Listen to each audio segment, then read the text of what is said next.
Okay, so who am I? So I'm Jonathan. I'm currently at the Social+Capital partnership, as mentioned, where I work on a bunch of stuff.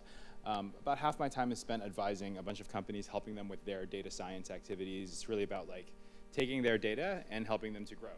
You know, the data can be valuable in many ways. Typically, for an early company, the thing that is most important is growth. So it's really about taking their data and helping them to make that happen by whatever sort of means necessary. So these are all the guys I work with right now. In the past, I was at Facebook, as mentioned before, built out the data science and analytics team there.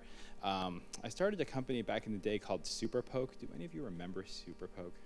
0 people, 1 dude, awesome. Oh, okay. What is that? Right. Prior to that, I actually did my PhD in physics at Stanford, so I used to be a physicist. This stuff is actually foreign to me. Cool. Oh, I now have a clicker. Which button? This button? All right. Cool. Okay, so what is this about? Okay, so this is a quote from Chamath. Chamath is the founder of the Social+Capital partnership. When he started the growth team at Facebook, when he left, this was in his exit email. He emailed the entire company and said, "Don't be a douchebag." This is self-explanatory. It's not about the right to ripstick, the quality of the candy bars. It's about winning. Everything else comes second. Nothing else matters, right? And so the purpose of the data scientist is really just sort of the natural extension of that, which is to help the company win with data as the main tool. So, you know, people talk about a lot of different things with regard to data science. You've probably read about it. Oh, data scientists are these fancy guys. They do all this math. But it doesn't really matter if it doesn't help the company win, right? So in some sense, that's the core of it. And anybody who tries to obfuscate it as to, you know, to make it something else is, you know, likely straying from the core purpose of this stuff. It's just like, you know, sort of software engineering, right? Software engineering, the purpose of it is to build something that will help the company succeed. It's not just to build things or to build interesting things, right? It's about building things that, that help drive success. Okay, so how does it fit into a company? You know, with companies I've worked with companies I've been at in the past, it fits into several different ways. You know, data people can be in engineering. They help build data products. You know, things like feed ranking, maybe ad targeting. Oftentimes in what's termed analytics, which is really about like enabling data-driven decisions. You know, you have decisions to make. How do you make them? Business intelligence is kind of an older term. It's some sort of mixture of the above 2 things.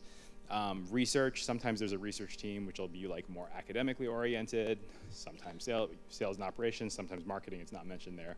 But there's many ways in which this sort of function can fit in your company as you're growing it. So yeah, it's like data literacy is this kind of broad thing that's going on, and that's kind of the area that I'm talking about here. To tell you a little bit about how it worked at Facebook, I joined there around in 2009. Prior to 2009, there were some data scientists that really worked on growth, but we didn't actually have a lot of data you know, expertise outside of growth. We didn't have a lot of understanding with regards to how users use the product, which might strike you as surprising, right? You might think, oh, 2009, the company's already 5 years old. They must have known everything about how people do everything. That's not the case, actually. They knew about how users were acquired and like base level retention stuff, but the details of how users sort of dug around in their profile or how users were consuming their feed, not really that well understood. We didn't really start figuring it out until around 2012 was when we started putting a lot of effort into it, and we've made a ginormous team to do this. So when I joined, there were like, I think about maybe 10 people, 12 people total out of 1,000 that really worked on this kind of stuff.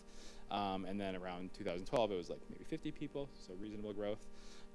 Currently, I think it's actually more than 250. I was just chatting with one of my old teammates over there. I think it's about 300, 350 right now who work on this kind of stuff, right? The way that the bulk of them are distributed in the company are in these like little units of product development. In Facebook, we'd think of like having a PM, a data person, some engineers, and a designer. It's kind of like one atomic unit. In some sense, that's there to, we want those units to be as atomic as possible to sort of recreate that feeling that, you know, you guys have when you're starting companies, to, you know, where you can be fast and you can just do stuff, feel free to break stuff, you know, and hopefully not break things too bad, and have the autonomy to have impact. I write down the notions of what these guys do. In some sense, the data scientist is like the voice of evidence, right? Like, what does evidence have to say with regards to what we're trying to do? The design person is kind of like the voice of aesthetics and the user experience. right? Like what should it be, right?